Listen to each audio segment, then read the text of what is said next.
was an email that we got on stating for the record our justifications with some suggested motions that may need to be done procedurally depending on the decision made by this board in the hearing. If there aren't any questions or discussions about that, I'll move on.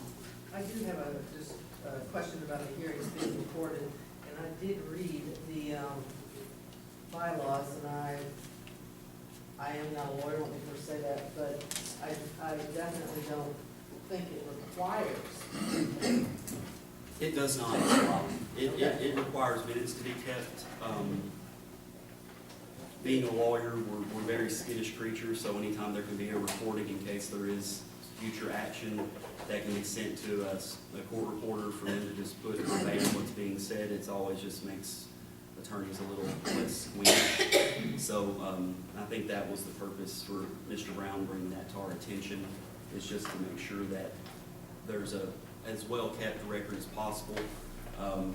But yes, you are correct, Ms. Wild, there is not a requirement. So then how does it, is there going to be then subject to the full transcription of the meetings? Because your minutes are not going to mirror. Okay. So. How that would be done is if there was going to be something from the minutes that would need to be transcribed for purposes of going to Chancery Court, what would happen is Mr. Brown would obtain a copy of those recordings from us, and then they would have, at their own expense, they would have it transcribed at their expense in preparation of their record if they were to want to go to Chancery Court based on our decision. So the reason for the preservation of the minutes is in case they need them, and there's a full record and an accurate and complete record, and that it can be transcribed at their expense. Now you're talking about the recording versus the minutes. Yes, ma'am. Okay. The minutes are sufficient, but a recording is okay. It's not preventative. A recording just keeps better record of what goes on at the hearing portion of the meeting. The minutes are still very important for purposes of when we're not having a hearing, and things of that nature. But when we're having a hearing, because it is a quasi-judicial function, I understand, as an attorney, I understand the purpose for Mr. Brown wanting to make sure that there is as good a recording as possible. Okay, and I just want to make sure that everybody at this meeting understands that as members of this committee, and I would like the county executive to provide us next month a legal opinion on if there's ever any legal action taken against anybody in this board, what is our liability? Personal? Personally, professionally? Okay. Because once you start recording things, once you start, I've worked with boards for decades, which I don't have any problem with it, but then the people on this board need to understand, and be very clear what their comments, what their questions, how they will be monitored. Yeah, everybody realizes it's being recorded. Don't say anything crazy, or sidebar or anything like that. But I do think that's fair, and if there is no objection, I think that's a fair request if everybody's okay with that. And so moving on, description of the case, applicant is requesting a special exception to the Cannon County zoning ordinance in placement of a telecommunications tower on Hollow Springs Road on a property that's zoned A1 agricultural. Under the zoning ordinance, A1 agricultural provides for agricultural structures, residential dwellings. However, any other sort of facility is allowable and acceptable upon appeal or upon application of a special exception. So that's the reason we're before this board today. I will confirm with this board that notice was published in the Cannon Courier on February 5th, 2019 on page A9. So pursuant to our bylaws, proper notice has been provided to the community. And at this point, Mr. Brown, we're ready for it if you're ready. Yes, sir. All right. You can come on up here. And if you don't mind, can you raise your right hand for me? Sure, attorneys tell the truth. Yes, sir. You swear or affirm that everything you're going to say is the truth today? I do. All right. And as the applicant and representative of the applicant, you have 5 minutes. Well, thank you, Mr. Chairman. I'm Keith Brown with Pike Legal Group. We're a firm in Shepherdsville, Kentucky. up near Louisville that represents AT&T Mobility and some other wireless carriers in several states, so we do a lot of cellular tower applications. I was wanting to try to give you a short presentation tonight and not to belabor it too much, but to take a few minutes. And then if there are questions and the chair consents to letting me answer questions, I'll be glad to answer. I have some binders here that my paralegal, Mr. Smith, is here to pass out. This includes some materials that are already submitted, and then it includes sort of an outline of my presentation, referred to as the PowerPoint presentation, just to help you guys follow it a little bit. You know, our proposal is for a new tower that's pretty far south in Cannon County, and it's actually only about 0.9 miles north of the Cannon-Coffee County line. It's a very large parcel, it has a residence on it, has multiple barns, it's zoned A1.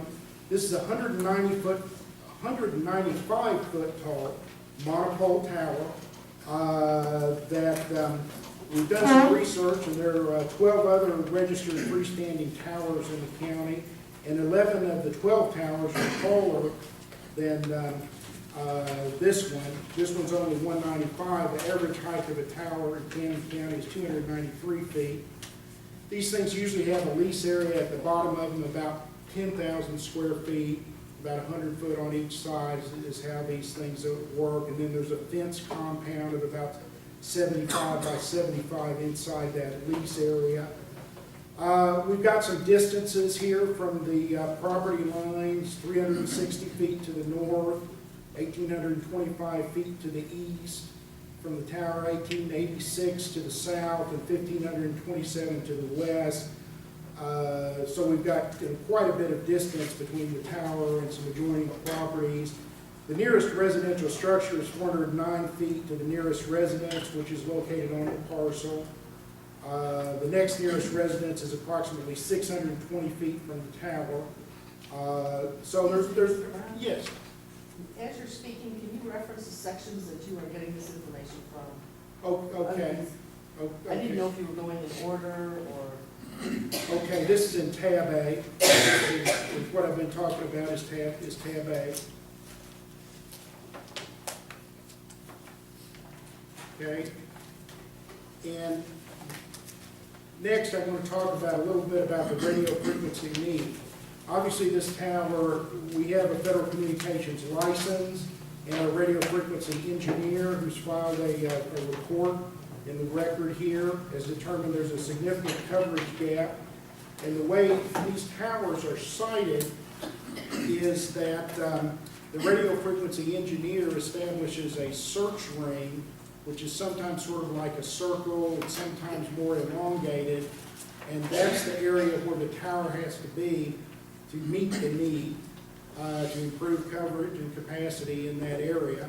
It also has to be at a certain height that the radio frequency engineer has selected. It can't be some other area.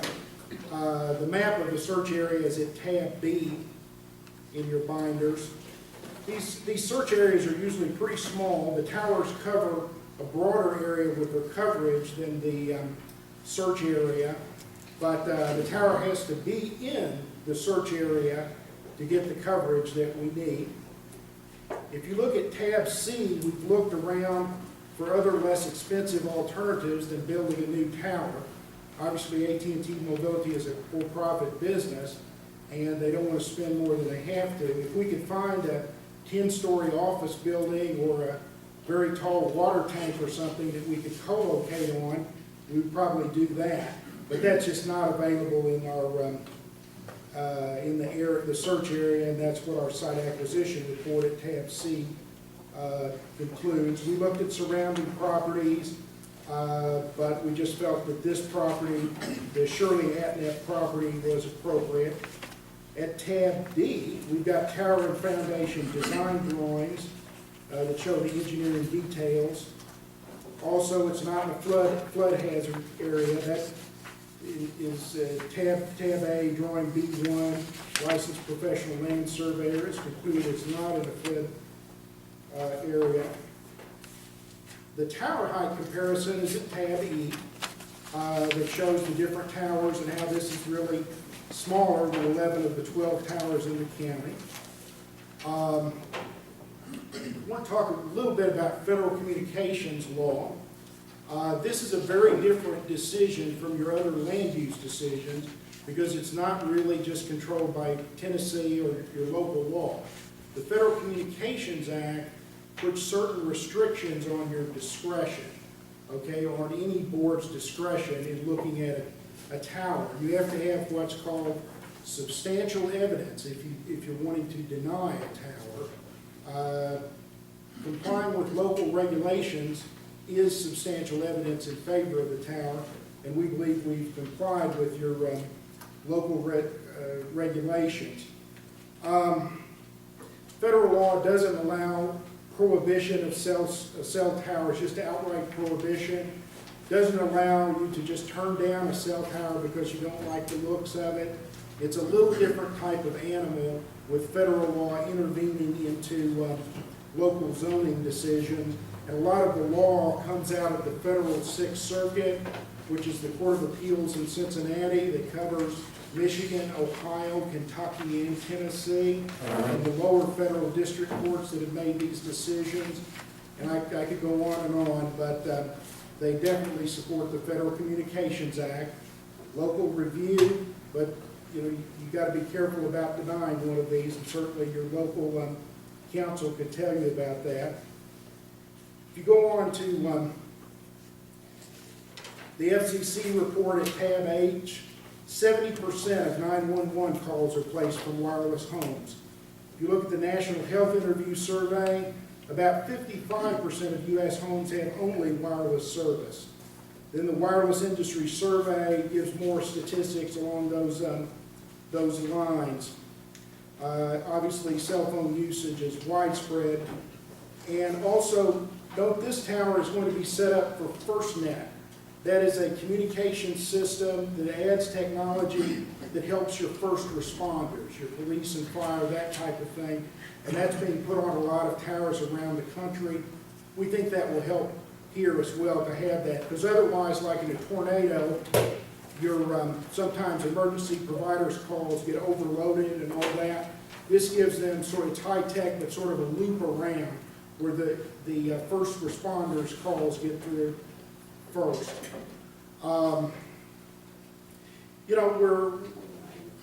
We started off talking about recording the record and all that kind of thing, but what we're really here to do is to provide a great opportunity to this county to have better coverage in that part of the county. If you need 911 service in that county, or you want in that part of the county, or you want to avoid drop calls, you want to get good coverage, the only way it's going to happen is with a new cell tower. And this is set up for AT&T Mobility, but also other companies like Verizon over time, or T-Mobile, whoever, can work deals to put their antennas on these towers. AT&T has master agreements with all these companies. They do these co-locations all the time. This tower is set up that way.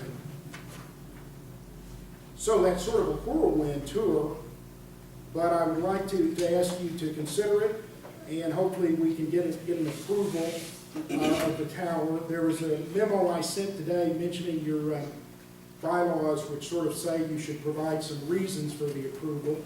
One good reason is that we think we comply with your regulations. Another good reason is that we aren't asking any waivers from your regulations or any variances or anything like that.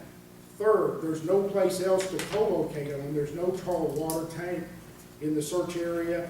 There's no other wireless tower that we could co-locate on it. So we sort of have to build this.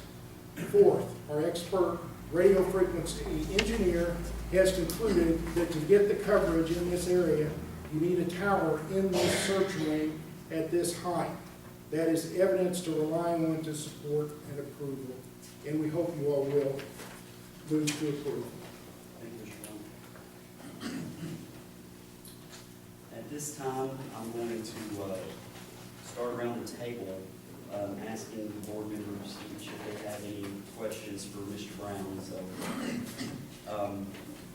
at this point, There's no discussion with the audience, there's no discussion amongst ourselves. It's specifically to determine if there are any questions that each of you as members need to ask that he can answer that he may not address in his filings or in his presentation. I'll begin with you, Mr. Robinson. Do you have any questions for Mr. Brown? You referenced 12 other structure towers in the county at an average of 293 feet tall. How many of those are cellular towers? If we dug into the data, we could probably know. I don't know exactly. Some of them could be broadcast towers. At least, as I understand from the documentation, which is ample, thank you very much, you can put up to 4 antennas on a tower. Is that right? Yeah. And so co-location would occur, I would think that your cellular company and anybody else's cellular company, to get competitive coverages, would have to have towers generally in the same area. Well, the way it works is that the towers have to be sort of spaced out, okay, within a certain space. If they get too close to each other, they sort of interfere. That doesn't work. So they're, generally several miles apart, okay, that kind of thing. And if another carrier, say Verizon, needs coverage in South Cannon County, they may come to AT&T and say, we want to co-locate on your tower. Yeah. And so that's how. That's the heart of what I'm asking about. I think the intent of the zoning ordinance is that we don't want the place furry with antennas. We're trying to do a reasonable job of limiting the need antennas. And so my question is, if a competitor of yours comes along and says, gee, we need the same kind of coverage you have, then they would co-locate on your tower. So that's the easiest thing to do. Right, and there would be a little sublease agreement worked out, and AT&T has master agreements with Verizon, T-Mobile, all these companies. They locate on each other's towers around the country, and each of them charges rent to the other one. So it's a whole internal process that happens all the time. This tower is built for multiple carriers, and we'll be glad to talk to any other carrier. So I guess what I'm worried about is that 2 weeks from now, Verizon comes in and says, we need an area across the street from yours, and it's just not likely to happen. Well, probably not. If they do, you would tell them, wait a minute, there's a proposed AT&T tower. And other zoning boards do that all the time. Okay, thank you very much. Was that all, Mr. Brown? That's it. Ms. Wyland? Yes, so you stated that we must be careful in denying one of these. Can you explain that a little further? Because you have to just look at it different from local zoning cases, because Give me there an is, exact why. I will give you an exact point. Because it's not, the law is not just your local zoning ordinance. The law also includes the Federal Telecommunications Act and the case precedent in the Sixth Circuit underneath it.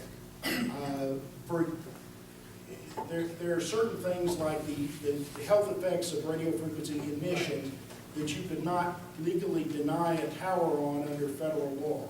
That's why I say you have to be careful, because you have to look at federal law. And I believe your county attorney is here as well, and I don't want to go beyond anything, but that's the reality is that there's federal law. What about environmental considerations? I didn't see where that was included in what's prohibited from us considering from the FCC. Is that correct? It was just. Well, it's the considerations? the environmental effects of radio frequency emissions. I mean, we have to go through what's called NEPA review and other environmental standards and regulations we're subject to under federal and state law, the regular, environmental regulations as far as, water quality, damaging a stream or anything like that. But I don't think that's in your zoning ordinance on cell tower. That's more other agencies.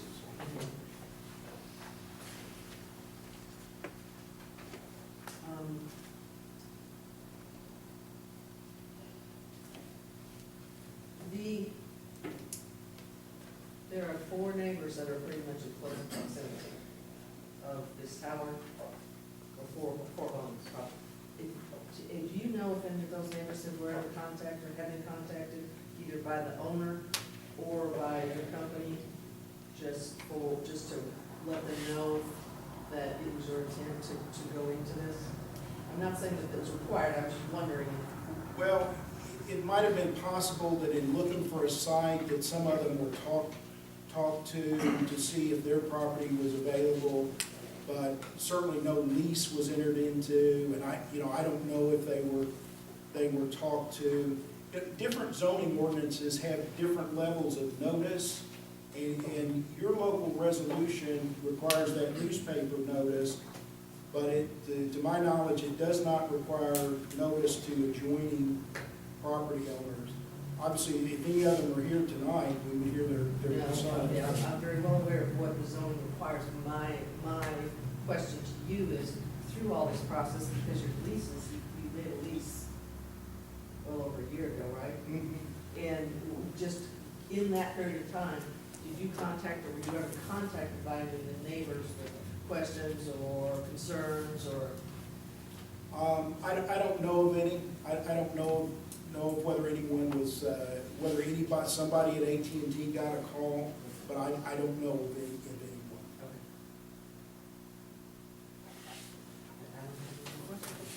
Mr. Reed? I believe you said this would be one of 12 towers in the county? There are 12 others that exist Okay. already. We're just applying for one tonight. I understand.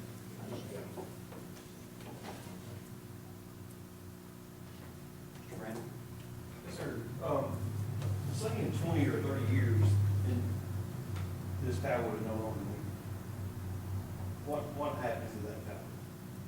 Will someone come and take it away? Someone, is it gonna stay there, be a rusty eyesore, or what's gonna happen with it once, if, in the event that it's not in use anymore? Well, normally, there's some type of abandonment clause in the lease. And actually, I know in Kentucky, that's a statutory requirement. Okay? Don't think so in Tennessee, but it is in Kentucky.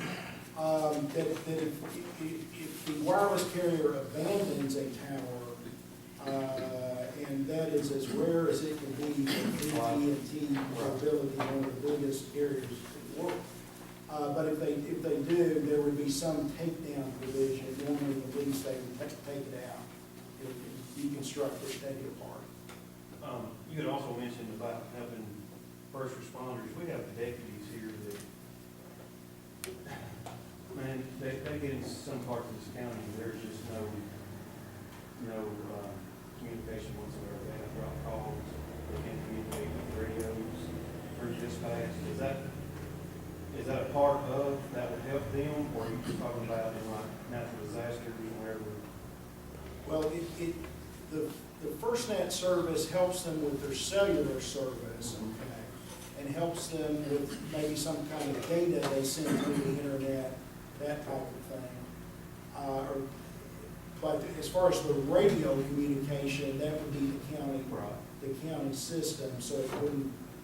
So you're talking about, you're just talking about overload with natural disaster or something like that they're receiving a bunch of calls that Right, and my understanding, it just generally helps with cell service for the first responders, but it's most helpful in a disaster situation where there's overload, like tornado and workers years. that type of thing. Sir? One other question. This has been in the paper since February the 5th. February 5th, yeah, it was on page Have you 89. had any comments from anyone? I've got a few questions, and it's in part G, the memorandum of lease. It was November 8, 2016, a 5-year term, and the tenant has 4 options to renew for successive 5-year terms. So up to a 25-year lease possible. What procedure do you guys use if they fail to renew the lease? Well, that would be AT&T deciding not to. The landowner doesn't have the ability to cancel the lease. The property, it's, almost all these leases are written so that AT&T extends the lease or not extend it. If AT&T after 5 years doesn't want to extend the lease, then that would be the end of it, and the power would be taken down by AT&T. But I mean, unless there's something really unusual. It says, if I may. Sure. The initial lease term was 5 years commencing on the effective date, by tenant to landlord, on the effective date of written notification, by tenant to landlord of tenant's exercise of its option, with 4 successive 5-year options to renew. Right. So it's the tenant's option. Yeah, AT&T's option. Yeah, AT&T's the tenant. And, of course, the application's for special exception. It's not asking to change it, so it's gonna be A1 that's accepted, but with a special exception for your telecommunications tower. What length are you asking for the special exception for? Are you asking for it for the terms of this lease and then exploring renewal? Because November 8, 2016 is when the 5-year lease was, so November 8, 2021 is, you guys are looking at possibly extending or not, and renegotiating, or whatever you do with the landlord. Are you asking for an open-ended special exception, or are you asking that it be expire at the end of the initial 5-year term, and then we have to revisit it as a board after that, or what are your thoughts on that? And that's a good area of inquiry. Basically, we are asking for, if we can get the special exception for the full potential life of the lease, which is all of those extensions granted. So we would want at least all of the extension time, out to 30 years or whatever it is. But we would prefer, in the best interest of providing cell service in that part of the county, to have it be essentially perpetual. You know, because, I mean, these leases expire, and some of the ones in the early days of the cell industry have expired. The vast majority of the time, it's just before it expires, it's renewed. A new lease is entered. Can I ask you a hypothetical? Let's just say the board says, okay, we're granting a special exception until November 8, 2021. According to our zoning ordinance, would you agree that means you guys would have to pay and apply for another special exception to extend that? And if it was only granted to that period of time, that's a possible interpretation there. We would hope you would not do that, because it creates a lot of risk for AT&T on whether it would be extended, it would be renewed again, and AT&T is going to spend, you know, over $500,000 on this site to provide coverage to this community, and to come back in another hearing, you know, within 5 years on whether we're going to get approved to go to our next 5 years, boy, that's not a good investment. And I mean, we're glad to come back and talk to you all, but these things are normally approved for the long term. And the only other thing I just wanted to confirm, I thought it was good, I was looking at your report, and it says in there that you guys have several covenants in here. And one of them is that if there is any damage done to the adjacent properties in constructing or taking down, or anything like that, that it says you guys will pay for that. Oh, I mean, obviously AT&T is a deep pocket, but it's a company that wants to be a good neighbor, and obviously if we knock somebody's tree down or something, we're gonna take care of that. We have to, under Tennessee law, and that's. Because it's in your general notes here, and I thought I would just confirm that, because it's in several places here that you guys would take care of that, because, of course, constructing, last question, I promise. When it's moved in, is it on, how many feet is each piece, I guess? I mean, it's not 195 feet going down all of it. No, there's several sections to it. How long does it usually take to build? When they start, it's not a couple of days, you know, it might take a month or 2 months or something. it varies a good bit, but it's not 6 months and it's not 3 days, I'll tell you that. Those are all my questions. So moving on to the next part. Is there anybody here in the audience, anybody anywhere that is here today that would like to be heard on New Singular's application for this special exception?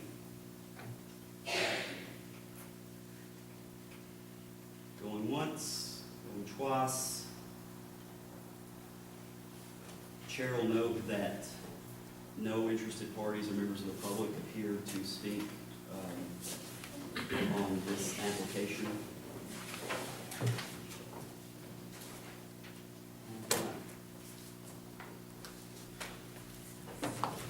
At this point, we're in deliberation and discussion on this and disposition.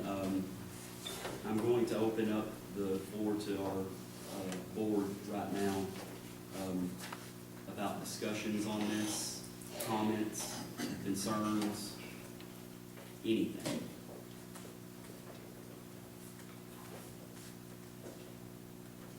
I noted in the boilerplate of the technical that the contractor is warranted landscaping for 12 months from the time it was installed. I also noted there is a landscaping on in those plans. I'm curious to know what we can require as far as screening of the site from the roadway. This is it's out in the middle of nowhere. I think it's pretty obvious that we need it, because when I took my GPS on my phone, I couldn't find my way back because I couldn't get any cellular coverage. But it is out in the middle of nowhere. As a president, I'd like to make sure we try and be as tidy and as neat and as easy as it possibly be with this site, because it looks so precedent for others. I would like to, when we make, I'm predisposed to approve this, but I would like to make an attachment to the motion that we require some evergreen screening the height of the fence from the roadside. And I think that's fair, and if I may, Mr. Brown, in looking through our zoning ordinance, we obviously don't have that, in my looking through it, we don't have that requirement. Would that be something that your clients would be amenable to? Well, I understand what the board member is saying, and the concern is it's not in your regulations It is for not. this town. And, all we had to look at was your regulations, and we tried to comply with that. Given the location of this one, we would hope you would not add additional requirements that are not exactly clear cut. When you get into what kind of evergreen, how tall, or is the landscaping just outside the fence, or all kinds of issues. We would prefer, given your ordinance, that you not have a landscaping requirement. If you condition your approval on a landscaping requirement, we would ask that it be very specific to tell us exactly what you could do, what you want us to do, and where. The other way to look at it is, given the area this one's in, maybe not to have landscaping on this one, but just amend your resolution to include landscaping like many other ordinances have for towns. And I will say, Mr. Robinson, that because we are operating in the confines of this, I do think that is a really good point, and something that probably needs to be explored by our subcommittee.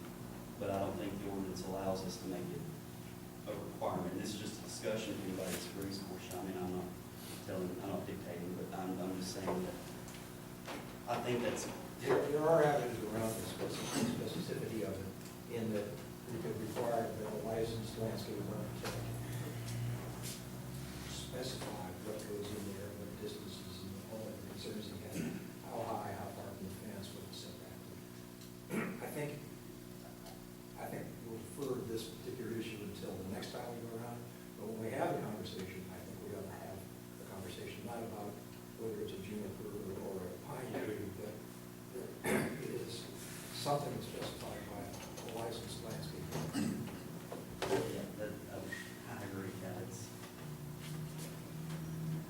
that's a very good point, and I think it's something that, again, as we learn as we go, it's another thing that's a fair thing that probably needs to be explored. Any other comments, So Nathan, questions? are you saying that as a, part of the plan, a plan for something like this to go in, which has at least a 30-year life that you're asking for, and that AT&T is making too big of an investment not to have to come back over 5 years? You're saying that this board does not have the authority to say, as a part of that, because it is a special exception, that we couldn't take what David has said into consideration? I think if we really wanted to put, if we really wanted that done, we could approve it for a 5-year, amend our resolution, and if they have to come back, they have to comply with our landscaping requirements if they reapply. I think that's the legal way to deal with that. I just don't think that unless they're agreeable to it and they want to take actions to, as a good neighbor, as they said they want to be, to make those improvements, we don't, in my opinion, anybody's got different ones, fine, but in my opinion, we don't have any authority under the current zoning ordinance that the applicant make the application under to require that. But if we didn't approve it for the life of the lease, and we amended, or the county commission amended the ordinance to require landscaping like Mr. Robinson was talking about, and when they reapplied or applied again, they would then be required to comply with that.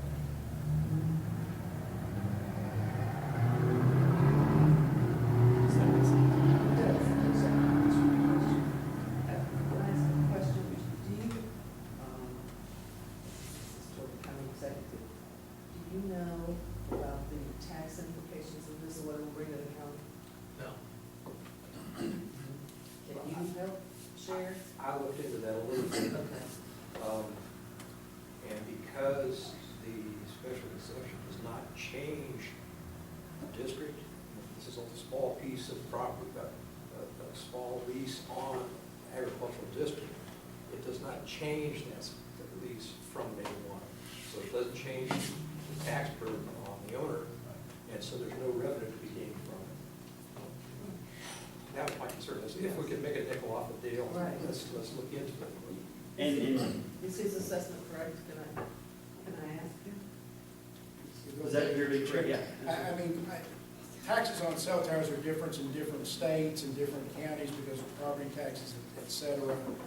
But I would not expect any great tax benefit to a county from a tower on private property. If you get obviously if you get a tower that's on the county property, you're gonna make rent, okay? That's obviously a benefit. But I wouldn't expect a big tax benefit from a tower on private property. There is a personal property tax that's collected by the state and then refunded to the county for that tower. Again, I looked into that to see if there was anything to come our way. And it does, it's a part of the licensing of the site. If there's a personal property tax, it's assessed. This is a list of all the towers in the county of what the personal property taxes are, if you want to go through it. But that's the only thing, is personal property taxes that are collected by the state are reimbursed. But it goes from a personal to a commercial, right? That portion of her property now is commercial. No, because the Because it's a exception does special not change the exception, we're not district. changing it, we're not zoning it from A1 to commercial. It's an A1 with a special That was my exception. hope. That's what I was after. I didn't do it. But we also can't carve out a square that's, well, I guess we could, but probably, well, actually, no, we can't.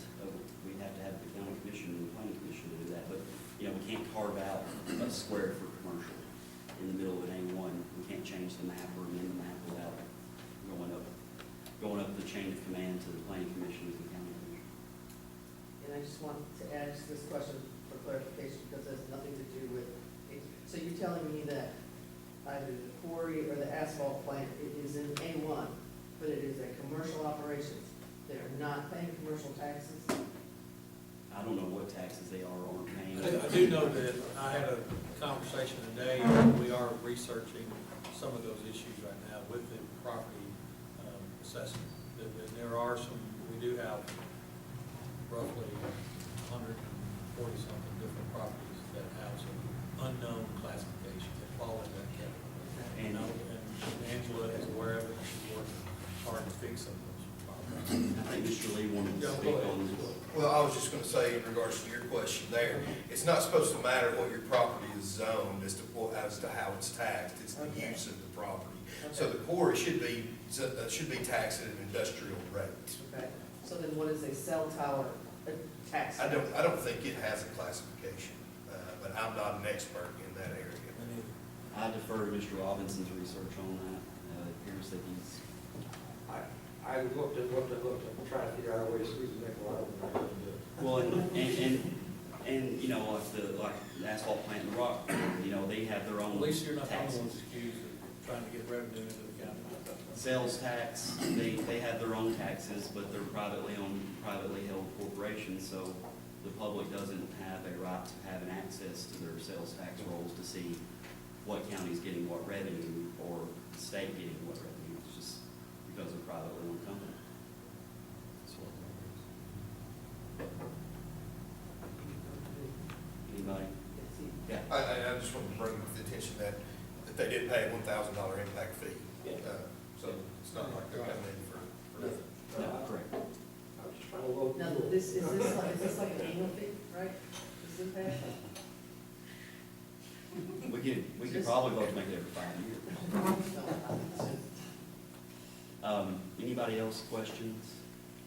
So, and thank you for, Mr. Brown, for speaking with us, and also, I will point out that they've been patient with us and getting our ducks in a row, very patient with us.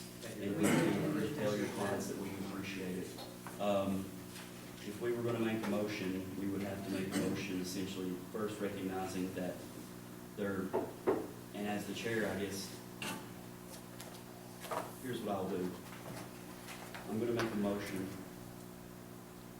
that we find that New Singular Wireless has submitted all the proper paperwork, has paid the proper fees as required by our zoning ordinance.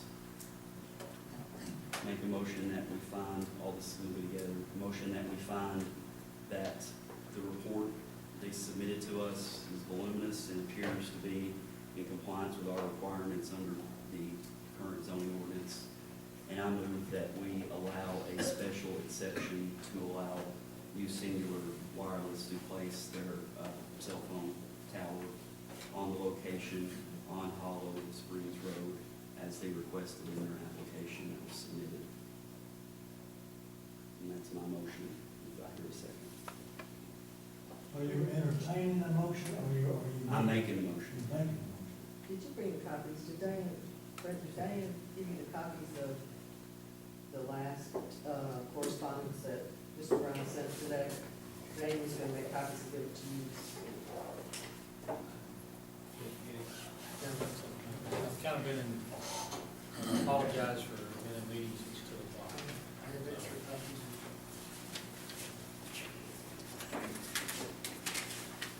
Mr. Brown, I should put words in our mouths.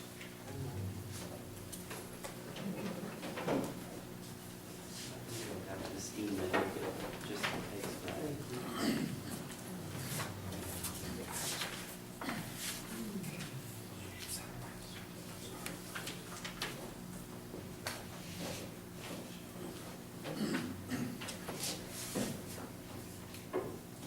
And just to summarize, this letter that was provided has been made a part of the applicant's official record.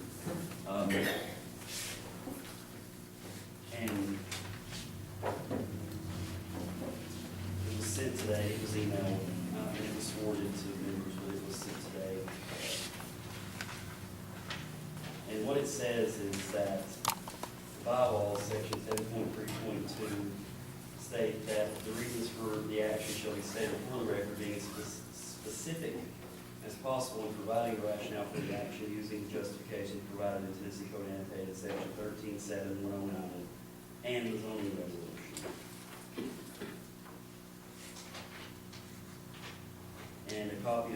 117109 is very broad. It says, here to sign in accordance with provisions of any such ordinance, request your special exceptions.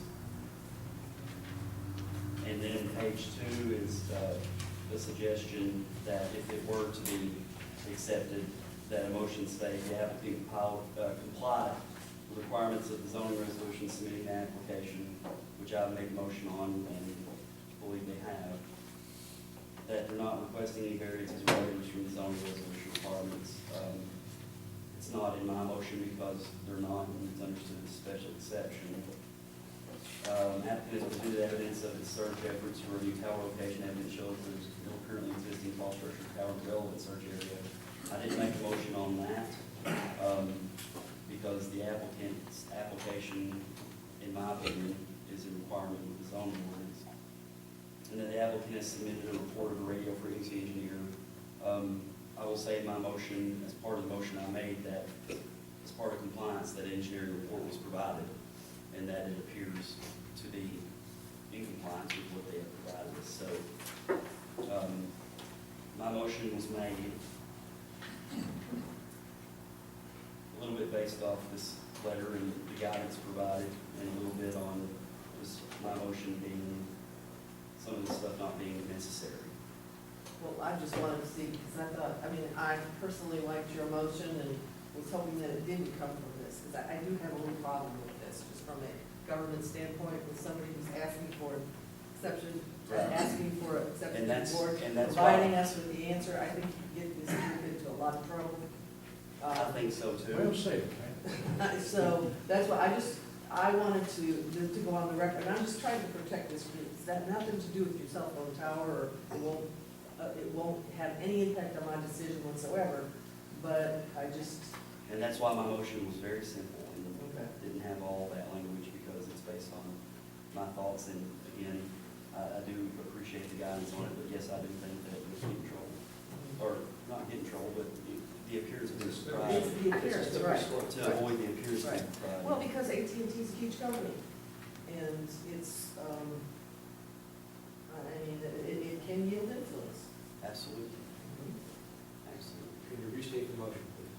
Yes, I make a motion that this board make a finding that the application submitted by the applicant, including the engineering reports, is in compliance with our zoning ordinance. Make a motion that we make a finding that based upon their compliance and the presentation presented, that we grant a special exception and allow this tower to be placed in the location on Hollow Springs Road provided by the applicant. And also, in my motion would include, that I didn't before, that we also have a specific finding that publication was made and there were no other individuals from the community here to object to the placement of this tower. And that is my motion. I second it. Got a motion and a second. Because this is a hearing, I'm going to call a roll. And I'll start with David Robinson. Aye. Tricia Wild, Yes. Randall Reed, Yes. Brent Brander, Yes. and I say yes as well. So the motion carries 5-0, and the special exception will be allowed based upon the motion. Thank you, Mr. Chairman. Welcome to Buchanan County. Welcome. We're glad to be here. All right, we'll move on.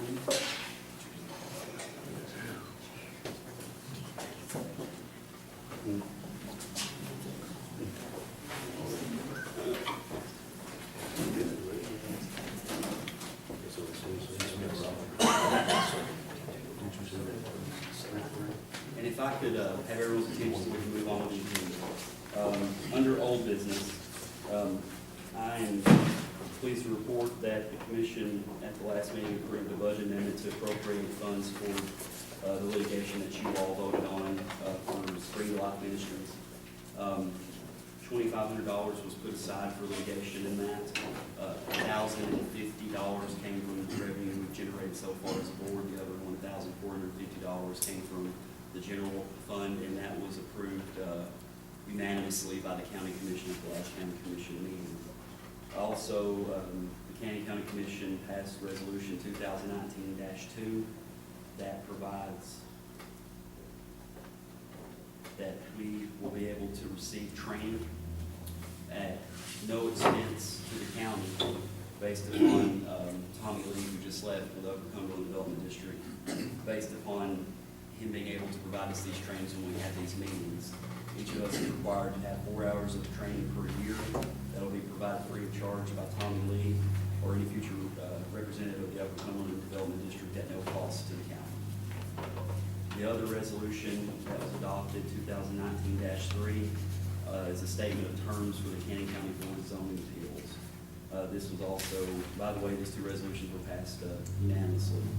And this sets our initial terms. We can be reappointed, but we have to have initial terms of 1, 2, 3, 4, and 5 years, so that when a reappointment is made or a new individual is appointed, that the terms are staggered. You don't have 5 people all coming off at the same time. So this was their vote, and it was very democratic because the names were put in Russell Reed's hat and drawn out at random with the numbers. And so I'm very excited to say that I'm the 1-year term, even though I'm told I can be reappointed. You are the community at large? Citizen, as a citizen, I'm one of the citizens, 1-year term. Patricia Wyland is one of the planning commission members, is a 2-year term. David Robinson is the other citizen at a 3-year term. Randall Reed is the other planning commission member, a 4-year term, and Brent Brandon as a county commissioner is a 5-year term, which means Mr. Brandon's gonna have to run again and get reelected, so he'll come up and so there you go. And so those passed without any issue.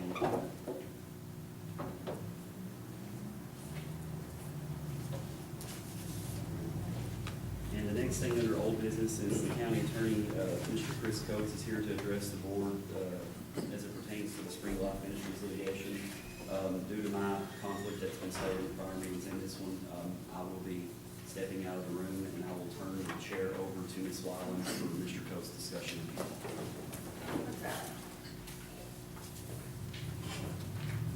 As all of you remember, and was in the